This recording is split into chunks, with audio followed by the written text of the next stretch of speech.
السلام علیکم ناظرین، آج کا سچ کے ساتھ میں ہوں ندیم حسین۔ کل پارلیمنٹ کے مشترکہ اجلاس میں انتخابی اصلاحات اور اوورسیز پاکستانیوں کا بل جو ہیں وہ منظور کر لیے گئے۔ ظاہر ہے اس وقت تک یہ بل کی جو منظوری ہے وہ عددی اکثریت کی بنا پر ہے، اور چونکہ حکومت کا عددی اعتبار سے فوقیت تھی لہٰذا یہ بل جو ہے وہ منظور ہو گئے، لیکن اپوزیشن جو ہے وہ اس میں قطعی طور پر شامل نہیں تھی، اور ظاہر ہے نہ صرف یہ کہ انہوں نے اس کے خلاف ووٹ دیا بلکہ احتجاج بھی کیا۔ جب آپ آئین میں ترمیم کرتے ہیں تو یہ بنیادی نوعیت کا فیصلہ ہوتا ہے، اور یہ پورے ایک انتخابی عمل سے وابستہ ایک فیصلہ تھا، اور ظاہر ہے کہ اگر یہ اتفاق رائے سے ہوتا تو ان کی اونرشپ جو ہے وہ بہت زیادہ مضبوط ہوتی اور اس کے نتائج جو ہیں وہ بھی بہت مثبت ہوتے، لیکن اب نہ تو مشاورتی عمل ہے اور نہ ہی اس حوالے سے اتفاق رائے ہے، اور اب اپوزیشن نے یہ فیصلہ کیا ہے کہ وہ اس بل کو جو ہے وہ سپریم کورٹ کے اندر چیلنج کرے گی۔ قانون سازی جو ہے وہ یقیناً پارلیمنٹ کا کام ہے، اور الیکشن کمیشن آف پاکستان بھی پابند ہے کہ جو قانون بنایا جائے اس کے اوپر عمل درآمد جو ہے وہ کیا جائے۔ اب اس حوالے سے اور اس بل کے حوالے سے بھی الیکشن کمیشن آف پاکستان جو ہے اس کے اپنے تحفظات ہیں۔ وہ نہ صرف یہ کہ اس سسٹم کے اوپر سوال اٹھا رہا ہے بلکہ دوسرا اہم پہلو یہ بھی ہے کہ کیا الیکشن کمیشن آف پاکستان کی اتنی صلاحیت ہے، اور یا حکومت کی اتنا ہوم ورک مکمل ہے کہ 2023 کے انتخابات تک جو ہے الیکشن کمیشن آف پاکستان جو ہے اس میں یہ صلاحیت جو ہے وہ پیدا کر دی جائے۔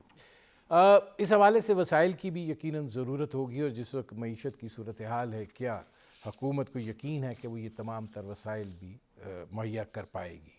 لیکن کیا جو یہ اپوزیشن کا خیال ہے کہ وہ سپریم کورٹ میں اس کو چیلنج کر پائے گی؟ اور 2017 کا یاد رہے کہ جو الیکشن ایکٹ ہے اس کے اندر نئی ٹیکنالوجی کے حوالے سے پہلے ہی صورتحال کو تسلیم کیا جا چکا ہے۔ یہ وہ صورتحال ہے جس پر کریں گے بات میرے مہمان ممتاز قانون دان ہیں سلمان اکرم راجہ صاحب، ان سے بات کرتے ہیں۔ سلمان صاحب یہ فرمائیے گا کہ ظاہر ہے کہ کل پارلیمنٹ کے مشترکہ اجلاس کے اندر یہ بل جو ہے وہ منظور تو ہو گیا، اب ظاہر ہے کہ اپوزیشن یہ کہہ رہی ہے کہ وہ اس بل کو جو ہے وہ سپریم کورٹ کے اندر چیلنج کرے گی۔ آپ سمجھتے ہیں کہ اس حوالے سے زمین مہیا ہوتی ہے؟ دیکھیں، ایک تو میں پہلے وضاحت کرتا چلوں کہ کل کوئی آئینی ترمیم نہیں ہوئی۔ آپ نے اپنے انٹرو میں شاید آئین کا ذکر کیا تھا۔ کل مختلف قوانین کو پاس کیا گیا ہے جوائنٹ سیشن میں، آئین میں ترمیم نہیں، میں بل کی بات کر رہا ہوں۔ جی، اب جہاں تک معاملہ ہے اس بل کا جو اب قانون بن چکا ہے جوائنٹ سیشن میں پاس ہونے کے بعد، جس کے ذریعے یہ کہہ دیا گیا ہے کہ اگلا جو انتخاب ہے اور آئندہ تمام انتخابات جو ہیں وہ الیکٹرانک ووٹنگ مشینز کے ذریعے کرائے جائیں گے۔ دیکھیں، اس کو چیلنج کرنے کے 2 یا 3 گراؤنڈ بن سکتے ہیں۔ ایک تو یہ کہ یہ کسی بنیادی حق کے منافی ہو، جو آئین میں بنیادی حقوق دیے گئے ہیں، یہ کہا جائے کہ الیکٹرانک ووٹنگ کے ذریعے جو الیکشن ہے وہ ان بنیادی حقوق کی ایک طرح سے خلاف ورزی ہوگا، اگر یہ کوئی بحث بنائے۔ دوسرا یہ کہ کچھ معاملات ایسے ہوتے ہیں جن کا تعلق وفاق سے ہوتا ہے، جن کے حوالے سے قانون سازی صرف وفاق کر سکتا ہے، صوبے نہیں کر سکتے۔ یہاں وہ بات نظر نہیں آتی۔ الیکشن کے معاملات جو ہیں وہ وفاق ہی کے دائرہ کار میں آتے ہیں، قانون سازی وفاق ہی کرتا ہے، لہٰذا پارلیمان ہی نے اس حوالے سے قانون سازی کرنا تھی۔ تیسری بات جو یہاں پہ آتی ہے وہ یہ ہے کہ الیکشن کے حوالے سے آئین یہ کہتا ہے کہ کلی اختیار جو ہے الیکشن منعقد کرنے کا وہ الیکشن کمیشن آف پاکستان کا ہے۔ ایک سوال یہ اٹھایا جا سکتا ہے کہ کیا الیکشن کمیشن کے اختیارات میں غیر آئینی حد تک تخفیف کر دی گئی ہے؟ جو ہاتھ اب باندھ دیے گئے ہیں الیکشن کمیشن کے، اگر الیکشن کمیشن یہ سمجھے کہ شفاف انتخابات جولائی یا اگست 2023 میں الیکٹرانک ووٹنگ کے ذریعے کرانا ممکن نہیں ہے، کیونکہ اس کے لیے جو ٹریننگ عملے کی درکار ہے، اور عملے سے بڑھ کر میں عرض کروں ووٹر کی ٹریننگ بھی درکار ہوگی۔ دیکھیں، تقریباً اگر ملک میں 6، 7، 8 کروڑ ووٹ پڑنے ہیں تو ہر ووٹر کو یہ پتہ ہونا چاہیے کہ جب وہ پولنگ بوتھ میں جائے گا تو اس نے اس مشین کو کیسے استعمال کرنا ہے. کہا یہ جا رہا ہے کہ ایک بیپ آئے گی، بیپ کے بعد وہ مشین جو ہے وہ عمل میں آئے گی، کارگر ہوگی، پھر بٹن دبے گا، پھر اس کے بعد ایک کاغذ کا ٹکڑا ہے اس پہ وہ ووٹ نکلے گا، ڈیٹا بیس میں تو چلا جائے گا الیکٹرانک جو ہارڈ ڈسک ہے، لیکن ساتھ ایک کاغذ کا ٹکڑا ہوگا، اس کو طے کر کے اس کو ڈبے میں ڈالنا ہوگا. یہ تمام عمل جو ہے یہ سکھانے والی بات ہے، اس کے لیے ووٹر کی تعلیم ضروری ہوا کرتی ہے. تو کیا یہ سب کچھ ہو سکے گا اس تمام عرصے میں جو اب باقی رہ گیا ہے؟ تو یہ تمام باتیں ایسی ہیں جن کو لے کر ایک مقدمہ بنایا جا سکتا ہے کہ اس عرصے میں اگر یہ کیا گیا جس طرح یہ قانون تقاضا کر رہا ہے تو شفاف الیکشن ممکن نہیں ہوں گے، اور شفاف الیکشن پورے آئینی نظام کی ایک طرح سے بنیاد ہیں. یہ ایک مقدمہ بظاہر بن سکتا ہے، لیکن یہ میں نہیں کہوں گا کہ یہ مقدمہ کوئی بالکل ہی واضح مقدمہ ہے، اور اس کے بارے میں ہمیں یہ گمان رکھنا چاہیے کہ ضرور عدالت عظمیٰ یا عدالت عالیہ اس مقدمے کو قبول کر لیں گے اور اس قانون کو کالعدم قرار دے دیں گے. یہ ایک مشکل چیلنج ہوگا، لیکن بہرحال ایک چیلنج کیا جا سکتا ہے. اچھا، اب اس میں ایک سوال اور بھی پیدا ہوتا ہے سلمان صاحب کہ کیا الیکشن کمیشن آف پاکستان جو ہے وہ اپنے طور پر تو اس رائے کا اظہار نہیں کر سکتا؟ کیا آپ یہ نہیں سمجھتے کہ یہ مقدمہ جو ہے یہ الیکشن کمیشن آف پاکستان کو بھی موقع فراہم کرے گا کہ وہ اپنے نقطہ نظر کو بھی بیان کر سکے؟ اگر سپریم کورٹ آف پاکستان جو ہے ظاہر ہے مقدمہ جائے گا تو وہ ان سے رائے تو طلب کر سکتے ہیں. جی بالکل رائے طلب ہوگی. وہ خود بھی خیر مقدمہ تو شاید الیکشن کمیشن نہ کرے، لیکن اگر کوئی بھی ووٹر، کوئی بھی سیاسی جماعت اگر جاتی ہے عدالت میں تو یقیناً الیکشن کمیشن کی رائے مانگی جائے گی. اچھا، ایک اور اس میں سوال یہ پیدا ہوتا ہے کہ آپ کیا سمجھتے ہیں کہ یہ جو الیکٹرانک ووٹنگ مشین کا معاملہ ہے اس حوالے سے جو قانون سازی ہے اس کو سپریم کورٹ آف پاکستان جو ہے وہ سیٹ اسائیڈ کر سکتی ہے؟ کیونکہ یہ بات کہی جاتی ہے کہ قانون بنانا تو پارلیمنٹ کا کام ہے، تشریح کرنا جو ہے وہ سپریم کورٹ کا کام ہے. نہیں، صرف تشریح کرنا کام نہیں ہوا کرتا عدالتوں کا. ہائی کورٹ اور سپریم کورٹ ہمارے روز یہ دیکھتے ہیں کہ کیا کوئی قانون آئین کے مطابق ہے یا نہیں، اور اگر وہ آئین کے مطابق نہ ہو، آئین کی کسی شق سے متصادم ہو، تو اس کو کالعدم قرار دیا جا سکتا ہے. یہ طاقت ہماری عدالتوں کو حاصل ہے. اگر کوئی یہ سمجھتا ہے کہ عدالتیں صرف تشریح کر سکتی ہیں، قانون کو کالعدم قرار نہیں دے سکتی، تو وہ غلط سمجھتا ہے.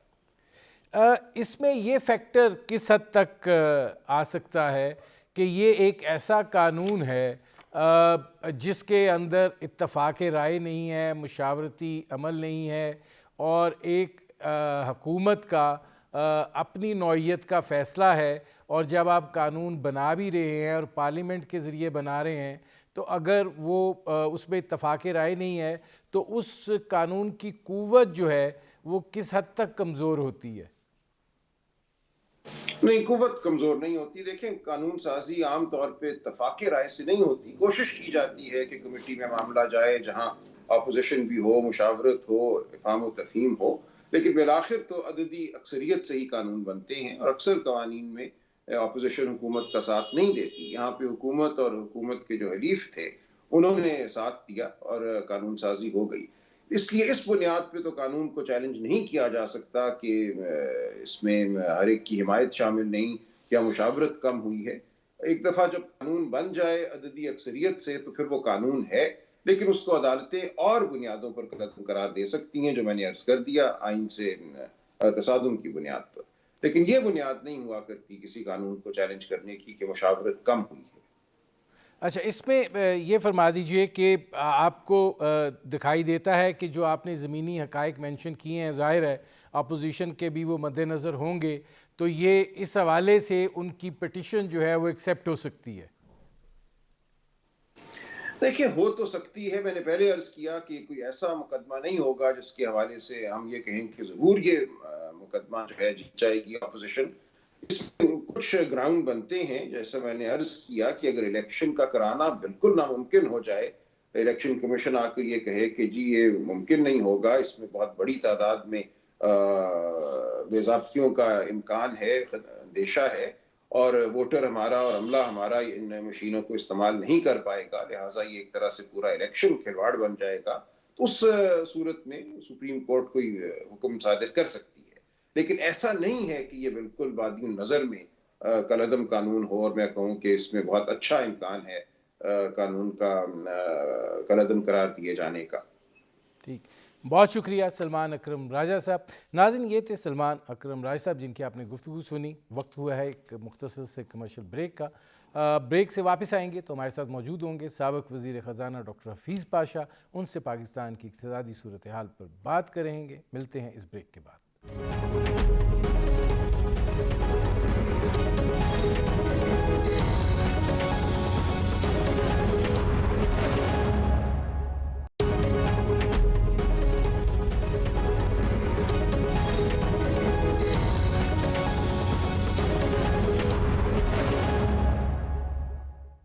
Welcome back.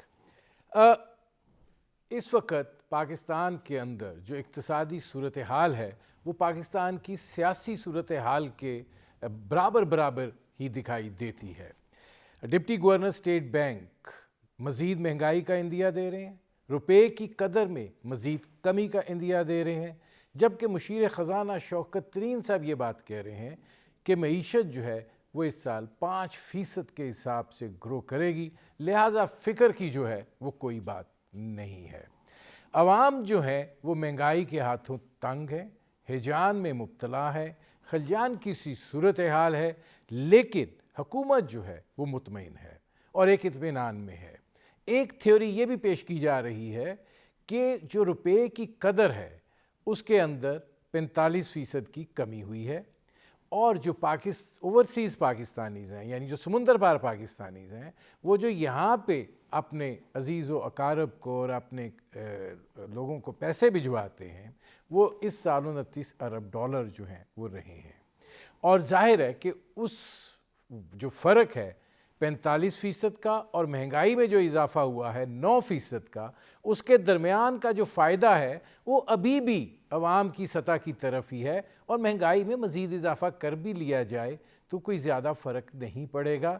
یہ ایک اندازہ بھی لگایا گیا ہے کہ تقریباً پاکستان کے جو 60% گھرانے ہیں ان کا کوئی نہ کوئی شخص جو ہے وہ ملک سے باہر ہے، لہٰذا زیادہ سوچ و بچار کرنے کی ضرورت نہیں ہے. اور یہ جو عوام کی کوئی مزاحمت سامنے نہیں آ رہی ہے، کوئی اس کے اوپر احتجاج سامنے نہیں آ رہا ہے، اور وہ جتنی ہم مہنگائی کرتے چلے جا رہے ہیں وہ اس کو ایبزارب کرتے چلے جا رہے ہیں، اس کی بنیادی وجہ جو ہے وہ یہی ہے.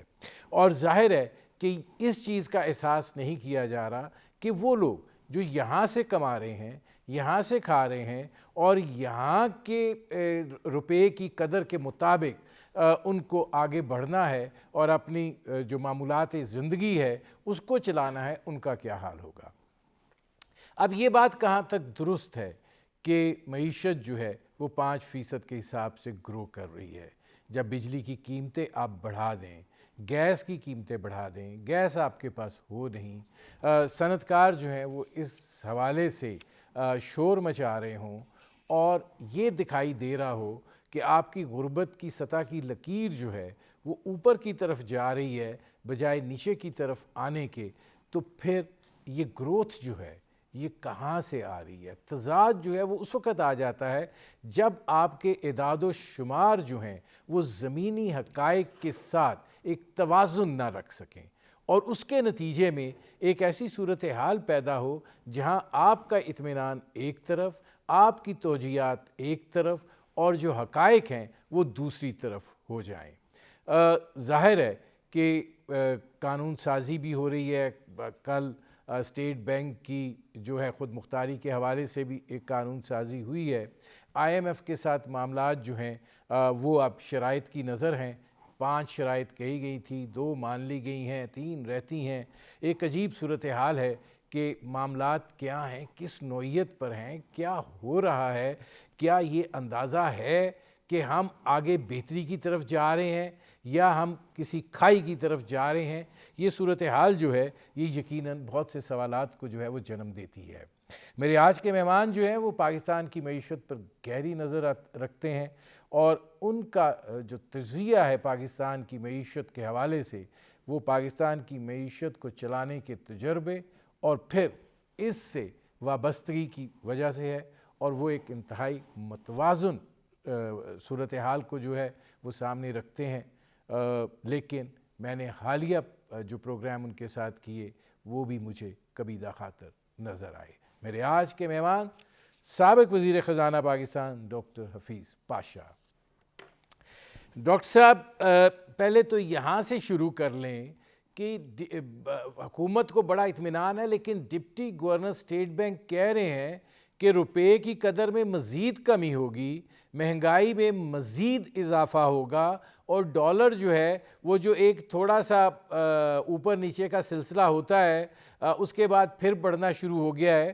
آپ کیسے دیکھ رہے ہیں یہ اس صورتحال کو؟ بسم اللہ الرحمن الرحیم۔ آپ نے ماشاءاللہ بہت اچھا انٹروڈکشن پیش کیا ہے، اور اس میں کافی آپ نے مسائل کا بھی ذکر کیا ہے۔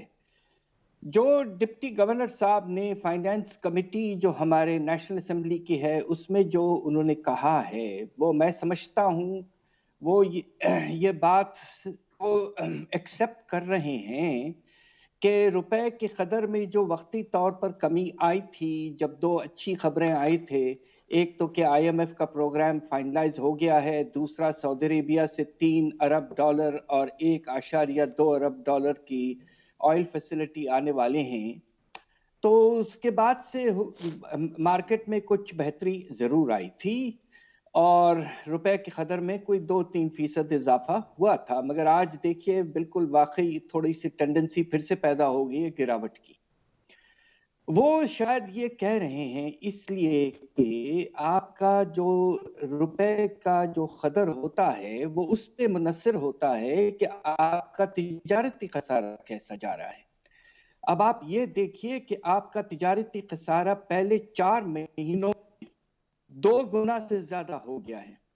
ایسا تاریخ میں بہت کم ہوا کہ ایک سال میں 2 گنا ہو جائے، اور اس کی وجہ یہ ہے کہ پچھلے سال کووڈ کی وجہ سے ٹریڈ جو تھا وہ کافی کم ہو گیا تھا، مگر امپورٹس 2 گنا اور ایکسپورٹس میں مناسب طریقے سے اتنا اضافہ نہیں ہونا، اس کے نتیجے میں آپ کا خسارہ بہت بڑھ گیا ہے۔ اس کے نتیجے میں جو کرنسی کی ضرورت ہوتی ہے، ڈیمانڈ ہوتا ہے، وہ بڑھ جاتا ہے۔ امپورٹس میں اگر 70% اضافہ ہو رہا ہے تو یقیناً آپ کو پیسوں کی، ڈالرز کی زیادہ ضرورت پڑے گی۔ اس لیے وہ یہ کہہ رہے ہیں شاید کہ آنے والے ہفتوں اور مہینوں میں تجارتی خسارہ شاید کم نہ ہو پائے۔ اس کی وجہ یہ ہے کہ باہر جو قیمتیں ہیں وہ ابھی بھی اونچے لیول پر ہیں، اور آنے والے مہینوں میں شاید تھوڑی سی کمی آئے، مگر ابھی بھی خیال یہ ہے کہ لیول کافی اونچا رہے گا۔ تو یہ وجہ ہے کہ وہ کہہ رہے ہیں روپے کی قدر میں کمی، اس کے نتیجے میں افراط زر میں جو سلسلہ کافی عرصے سے جاری ہے وہ آگے بھی رہے گا۔ ڈاکٹر صاحب، دوسرا سوال جو اسی سے وابستہ ہے کہ دیکھیں، گروتھ کے کچھ پہلو ہوتے ہیں، اس کی کوئی جزویات ہوتی ہیں۔ اب جو مشیر خزانہ 5% شرح نمو کی امید دلا رہے ہیں، آپ کو دکھائی دیتا ہے کہ اس کی کوئی ٹھوس بنیاد جو ہے وہ پاکستان کی جو معیشت کی اس صورتحال ہے اس میں موجود ہے؟ کچھ اشارے جو ہیں وہ اچھے ہیں، کچھ ابھی بھی پریشان کن ہیں۔ اچھی بات جو ہے وہ یہ ہے کہ کپاس کی فصل اللہ کے فضل سے بہت بہتر ہوئی ہے، اور اس میں تقریباً 20 سے 25% سے بھی زیادہ اضافہ ہو سکتا ہے۔ اس کے نتیجے میں آپ کا جو زرعی پیداوار ہے اس کی رفتار میں اضافہ ضرور ہوگا۔ اب یہ دیکھنا ہے کہ آنے والی فصلیں جو ہیں آپ کے خاص طور پہ گندم کی، وہ کس طرح ہوتی ہے۔ دوسری طرف آپ کا جو صنعتی شعبہ ہے اس میں بھی اضافہ ہے، اچھا اضافہ ہے، مگر اس کی وجہ یہ ہے کہ پچھلے سال کووڈ کی وجہ سے پروڈکشن میں بہت کمی آئی تھی، تو ریکوری ہمارے ہاں پاکستان میں اس سال کے جنوری سے شروع ہوئی ہے. تو اس لحاظ سے اگر آپ دیکھیں تو جو رفتار ہے آپ کے صنعتی پیداوار کی پروڈکشن میں، اس میں کوئی خاص اضافہ نہیں ہوا ہے. اور ایک جو نئی پریشانی ہے وہ یہ کہ سیمنٹ اور اسٹیل کی قیمتوں میں بے تحاشا اضافہ ہونے کی وجہ سے آپ کا جو سب سے تیز چل رہا تھا سیکٹر، ہم یہ کہتے تھے کنسٹرکشن سیکٹر، وہ رک گیا ہے. اس میں کمی آ گئی ہے اور سیمنٹ کی سیل کم ہو گئے ہیں. اور ایک اور جو مسئلہ ہے وہ یہ کہ آپ کے ایکسپورٹس میں نمایاں طور پر اضافہ ہوا ہے 25 سے 30%، مگر زیادہ اضافہ جو ہوا ہے وہ آپ کے قیمتوں میں ہوا ہے. اس لیے کہ باہر کی دنیا میں جس طرح ہماری امپورٹ کی قیمتوں میں اضافہ ہو رہا ہے اس طرح ایکسپورٹس میں بھی کچھ اضافہ ہے. میرا اندازہ اس وقت یہ ہے کہ 5% کہنا بہت آپٹمسٹک ہوگا. اللہ کے فضل سے ہم اگر 4.5 سے 4.5% کی رینج میں آ جاتے ہیں تو بہت مناسب ہوگا. اس لیے کہ آنے والے دنوں میں بہت سی چیزیں ایسی ہیں جو پریشان کن ہو سکتی ہیں. اگر IMF کا پروگرام رک جاتا ہے تو ہمیں کیا کرنا پڑے گا اور اس کا کیا اثر آئے گا وہ دیکھنا ہے. اچھا، اب اس میں ڈاکٹر صاحب یہ فرمائیے گا کہ فرض کیجئے ہم IMF کی جو شرائط ہیں ان کو پورا نہیں کر پاتے ہیں، اور اس وقت بھی دکھائی یہ دے رہا ہے کہ مستقبل قریب میں امید نہیں ہے، ابھی ذرا آگے چلے گا معاملہ. یہ اگر مزید تعطل کا شکار ہوتا ہے تو آپ کیا سمجھتے ہیں کہ کیا اثرات جو ہیں وہ مرتب ہوں گے؟ کیونکہ آپ نے اثرات کی بات کی ہے، ذرا پہلے اس چیز کو دیکھ لیں کہ اگر یہ مزید تعطل کا شکار رہتا ہے تو پھر کیا اثرات ہوں گے؟ دیکھیے، پہلی دفعہ بہت عرصے کے بعد IMF بہت سختی دکھا رہا ہے. ہمارے دبنگ فائنانس منسٹر صاحب جو اب ایڈوائزر ہیں انہوں نے بڑی کوشش کی. پچھلے 6 ہفتے سے بات چیت چل رہی ہے IMF سے. عام طور پہ ریویو 1 ہفتے میں ہو جاتا ہے، اور اب تو انہوں نے مجبوری میں یہ کہا ہے کہ 5 پرائر ایکشنز ہیں، اس کے بغیر پروگرام آگے نہیں جا سکتا. انہوں نے ذکر تو کیا ہے اسٹیٹ بینک کے آٹونومی کا. ہمیں ایک قانون لانا پڑے گا، تبدیل کرنا پڑے گا تاکہ ان اسٹیٹ بینک تقریباً فلی آٹونومس ہو جائے. اور دوسری طرف انہوں نے یہ کہا ہے کہ ہمیں اب ایک فائنانس بل یعنی کہ منی بجٹ لانا پڑے گا. اس لیے کہ ہم نے IMF سے کہا ہے کہ ہم بہت سے آئٹم سیلز ٹیکس کے جو ہیں ان کی جو ایگزمپشن ہے یا ان پہ جو کم ریٹ ہے اس کو اضافہ کر دیں گے. تو یہ تو 2 بڑے اقدامات ہیں. دوسری طرف اور جو 3-4 چیزیں ہیں جو شاید ان پہ حکومت نے مجبوری سے اگری کیا ہے. ایک تو ہے کہ بجلی کے نرخ میں اضافہ آپ نے مارچ کے مہینے میں 4.95 روپے فی کلو واٹ آور ایکسپٹ کیا تھا. کیا آپ نے 1 روپیہ 95 پیسے، تو اب 3 روپے اور کرنے ہیں آپ کو. ہو سکتا آنے والے کچھ مہینوں میں اگلے سال کے آغاز میں آپ کو یہ کرنا پڑے. اس کے علاوہ آپ کو بہت سی اور چیزیں کرنی ہیں. تقریباً آپ کو ملا کے جو ایکشنز کرنے ہوں گے 5 سے بھی زیادہ ہیں، مگر 5 یقیناً اہم ہیں. اب سوال یہ پیدا ہوتا ہے کہ اس وقت جب افراط زر کی رفتار بڑھ رہی ہے کم ہونے کے بجائے، اگر آپ سیلز ٹیکس کے جو آئٹم ہیں جن پہ ہم نے ایگزمپشن دیا ہے اور یا تو ان پہ ہم نے ریڈیوس ریٹ رکھا ہے، ان سے اگر آپ 400 ارب ایک سالانہ بیسس پہ اٹھانا چاہتے ہیں تو کون سے آئٹمز ہیں وہ؟ خدا نہ خواستہ فرٹیلائزر اس وقت 2% پہ ہے، کیا اس کو 17% پہ لے جائیں گے آپ؟ پیسٹی سائیڈز پہ کوئی ٹیکس نہیں ہے، کیا ان کو 17% پہ لے جائیں گے؟ کیا ایگریکلچرل ٹریکٹرز پہ اس وقت 5% ہے، کیا اس کو 17% پہ لے جائیں گے؟ کیا دوائیوں پہ آپ 17% پہ لے جائیں گے جو اس وقت یا تو ایگزمپٹ ہیں یا کم ریٹ پہ ہیں؟ اور آخر میں 3 بڑے آئٹم. نیچرل گیس 5% پہ ہے اس وقت، کیا 17%؟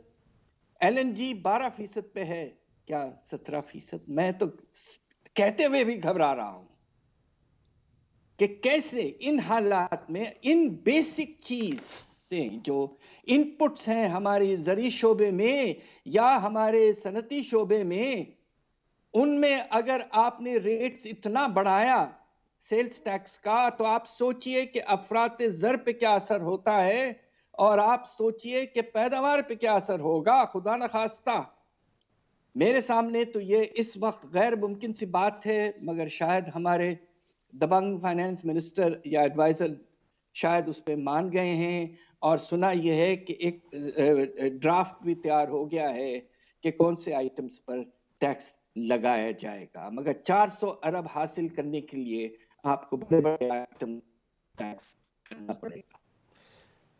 ناظرین، ڈاکٹر حفیظ پاشا سابق وزیر خزانہ سے ہماری گفتگو جاری ہے. وقت ہوا ہے ایک مختصر سے کمرشل بریک کا. ملتے ہیں اس وقفے کے بعد.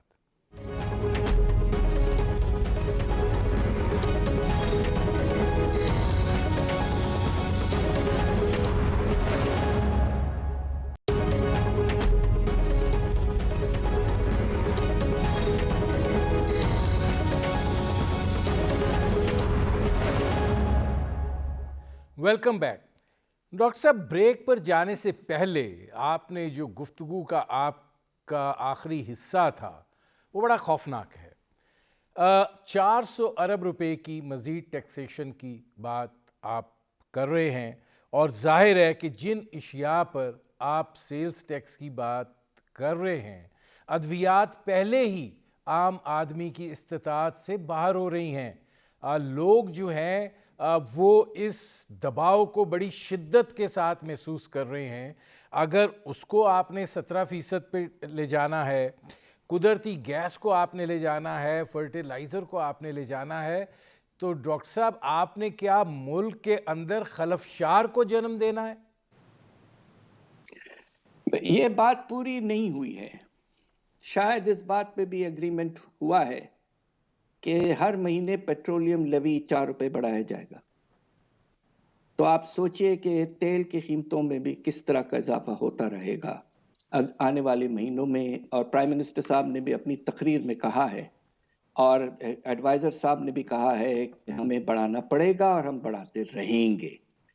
تو اگر پیٹرول اور ہائی سپیڈ ڈیزل کی قیمتوں میں بھی خاص طور پہ اضافہ ہوتا رہے گا،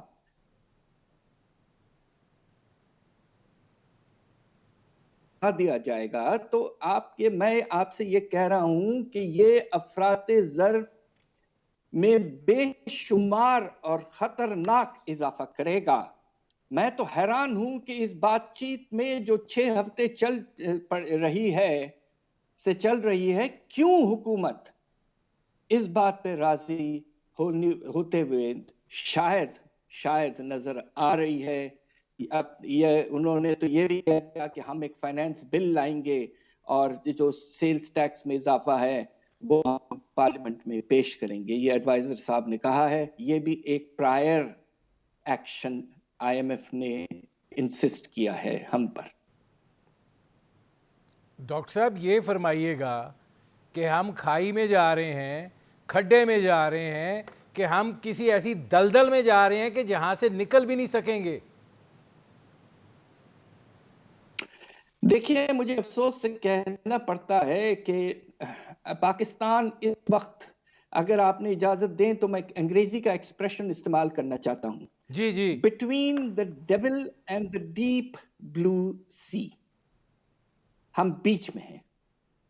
IMF کے ساتھ جاتے ہیں تو سخت سے سخت اقدامات کرنے پڑیں گے، اور اگر ہم IMF سے کہتے ہیں کہ ہم یہ نہیں کریں گے، ہمارے سیورنٹی اور ہماری انٹیگریٹی پہ دخل ہے یہ، اور ہم خود آگے جائیں گے، تو اگرچہ ہمیں کچھ سپورٹ ملتا ہے تو انشاءاللہ ہم آگے بڑھیں گے. ورنہ ہمیں سختی سے اپنے خاص طور پہ درآمدات کو کم کرنا پڑے گا، اور اس کے نتیجے میں یقیناً صنعتی پیداوار اور زرعی پیداوار میں کمی آئے گی، اور افراط زر اونچا کا اونچا رہے گا.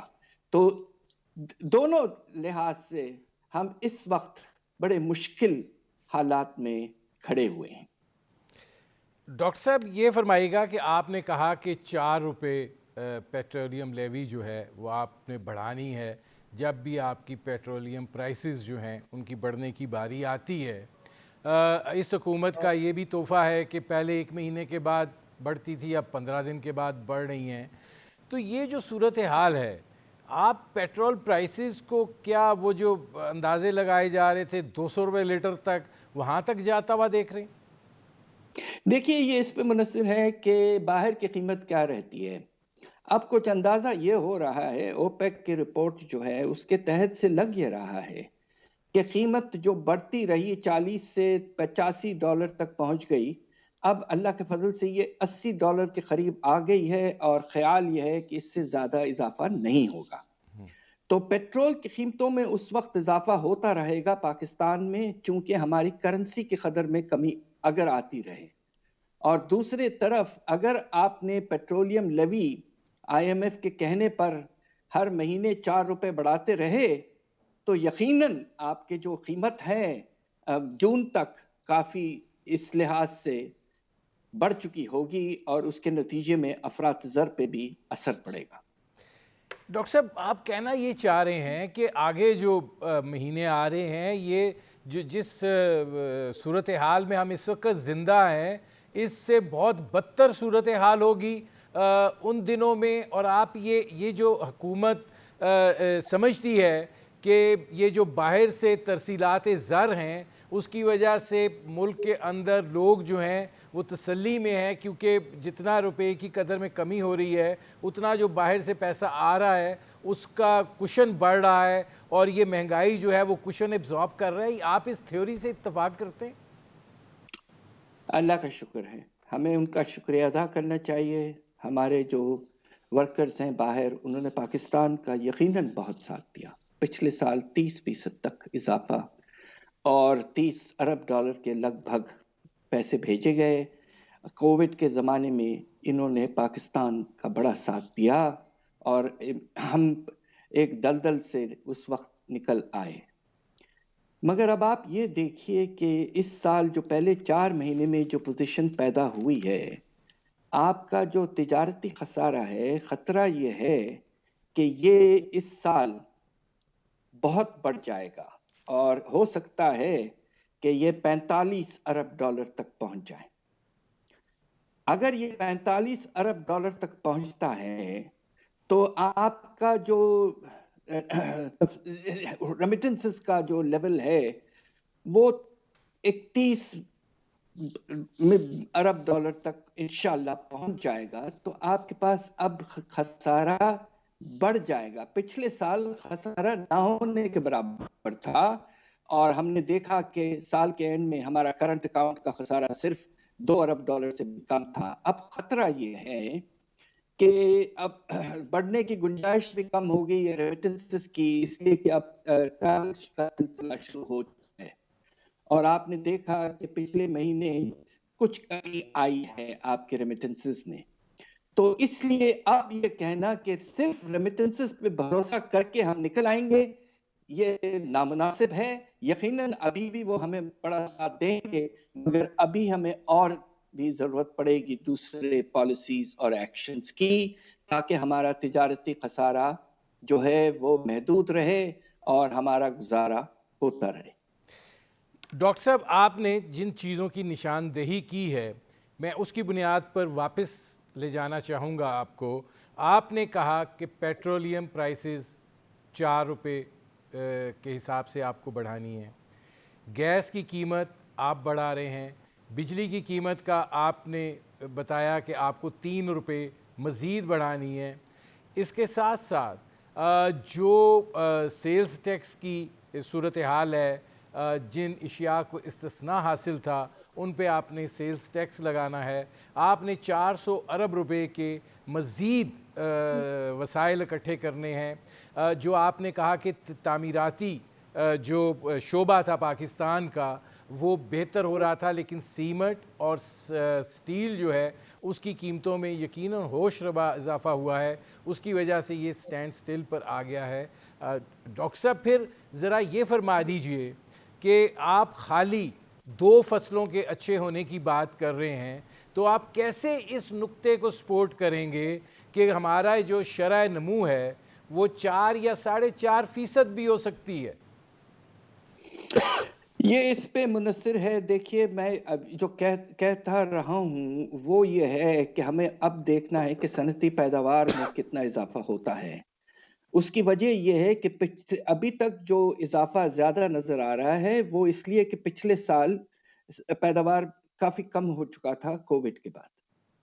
تو اب اصل ٹیسٹ یہی ہے، اور جس طرح اگر آپ نے آئی ایم ایف نے جو چیزیں کہی ہیں کہ بجلی کی نرخیں بڑھائیں، گیس کی نرخیں بڑھائیں وغیرہ وغیرہ، اور ایک نیا فیکٹر جو آ گیا ہے وہ یہ گیس کی شارٹیج ہے آپ کے سردیوں کے موسم میں، اور اس سے بھی صنعتی پیداوار متاثر ہوگا۔ تو آئی ایم ایف کا پروجیکشن ہے 4%۔ میں تو یہی کہہ رہا ہوں کہ 4% ہو جائے اللہ کے فضل سے تو یہ مناسب ہوگا۔ اگر آپ کے ایکسپورٹس کے والیوم میں اضافہ ہوتا ہے، اگر ورلڈ ٹریڈ میں جو اضافہ اس وقت نظر آ رہا ہے، کافی تیزی سے والیوم بڑھ رہا ہے ورلڈ ٹریڈ کا، تو اگر اس میں ہم کچھ فائدہ اٹھا لیں تو ہو سکتا ہے 4 سے 4.5، مگر 5% تو غیر ممکن سی بات ہے۔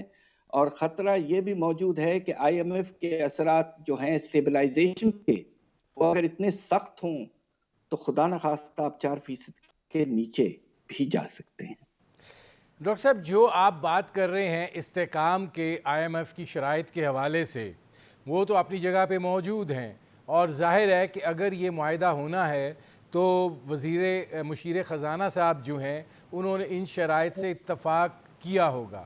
اب صورتحال یہ ہے کہ آپ اس سارے جو کیفیت ہمارے سامنے ہے اس کو مد نظر رکھیں تو سوال یہ پیدا ہوتا ہے کہ آپ کیسے دیکھتے ہیں کہ جو غربت کی سطح سے نیچے جانے کی لوگوں کی رفتار ہے اور بے روزگاری کی شرح ہے، اس کو آپ آنے والے مہینوں میں کیسے دیکھ رہے ہیں؟ 2 باتیں کہہ دوں۔ ایک یہ کہ ہمارا جو federal bureau of statistics, Pakistan bureau of statistics ہے، ایک وقت پہ انہوں نے طے کیا تھا کہ ہم ہر 3 مہینے سروے کریں گے اور پتہ کریں گے کہ بے روزگاری کا کیا حال ہے۔ انہوں نے ایک دفعہ کیا کووڈ کے بعد، اس کے بعد میں نہیں کیا، انہیں کرنا چاہیے۔ دوسری طرف وہ جو افراد زر کی رفتار بتا رہے ہیں وہ with all due respects کم بتا رہے ہیں۔ انہوں نے کہا ہے کہ اکتوبر کے مہینے میں صرف 9.2% افراد زر، ہمارا اندازہ یہ ہے کہ 12% ہے، اور خطرہ موجود ہے اس لیے کہ سینسٹیو پرائس انڈیکس تو 15 سے بھی اوپر ہے، کہ آنے والے مہینوں میں یہ ڈبل ڈیجٹ ہو جائے گا، اور خطرہ یہ ہے کہ یہ 13-14% تک بھی پہنچ سکتا ہے۔ بے روزگاری میں اس لیے اضافہ ہوتا رہے گا جب تک آپ کا جو شرح نمو ہے 5 سے 5.5% نہ ہو، تو جو آپ کا ہمارے لیبر فورس میں 20 لاکھ لوگوں کا اضافہ سالانہ ہوتا ہے، اگر اس رفتار سے ہم آگے نہیں بڑھیں گے تو جو نئے لوگ آتے ہیں لیبر فورس میں وہ ایبزارب نہیں ہو پاتے، اور اس کے نتیجے میں آپ کا جو انمپلائمنٹ ریٹ ہے، بے روزگاری کا لیول، وہ بڑھتا رہے گا۔ ہمارا اندازہ یہ ہے کہ اس وقت تاریخ کا سب سے اونچا لیول ہے کوئی 11 سے 12% بے روزگاری کا لیول، اور اس بات پہ بھی ہمیں بڑا افسوس ہے۔ ڈاکٹر صاحب یہ فرمائیے گا کہ مطلب عام آدمی کے پاس میں آپ سے کیا سوال کروں کہ کیا آپشنز ہیں، آپ یہ فرمائیے کچھ تجویز کیا ہے، حکومت کیا کر سکتی ہے؟ کیا اس موجودہ حکومت کے پاس کوئی شعور، کوئی ویژن، کوئی ان حالات سے نبٹنے کا کوئی راستہ آپ کو دکھائی دیتا ہے؟ دیکھیے 3-4 باتیں ہیں۔ ایک تو یہ ہے کہ اللہ کے فضل سے ہمارے فائنانس ایڈوائزر صاحب نے بھی کہا ہے کہ ہماری کمپنیوں نے ریکارڈ پروفٹ بنائے ہیں اس سال. چلیے یہ بہت اچھی بات ہے. اگر آپ نے ریکارڈ پروفٹس بنائے ہیں تو یقیناً اس کے نتیجے میں دو چیزیں ہونی چاہیے. ایک تو یہ کہ جو پروفٹس میں اضافہ ہوا ہے اس کا ایک حصہ آپ اپنے ورکرز کو پہنچائیں.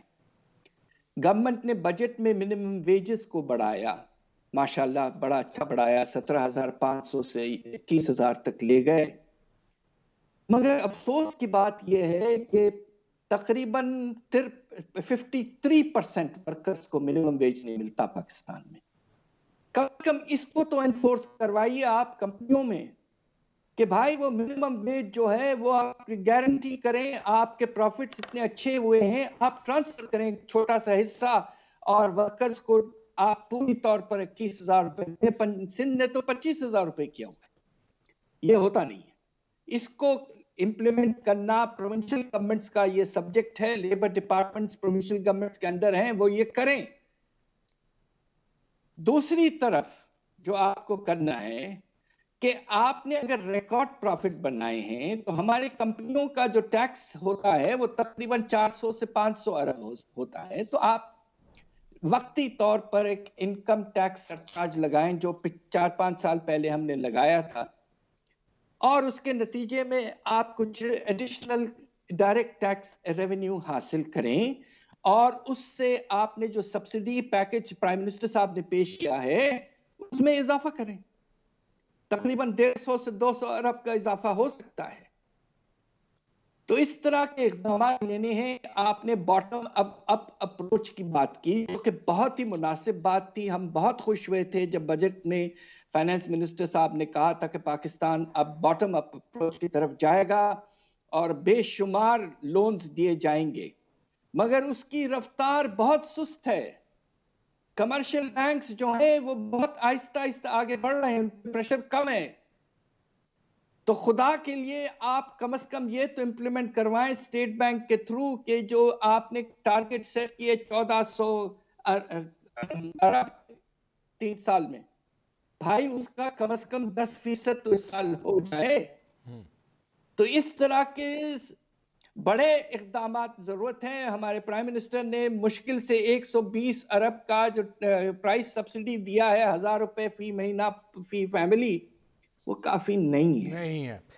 ڈاکٹر صاحب وقت کی قلت آ رہی ہے حائل, بہت سارے سوالات تھے لیکن رہ گئے. ناظرین میرے پروگرام کا وقت ختم ہوا. بہت شکریہ ڈاکٹر حفیظ پاشا سابق وزیر خزانہ. ناظرین آپ نے ان کی گفتگو سنی. اب تک کے لیے اتنا ہی, اجازت دیجیے. اللہ حافظ.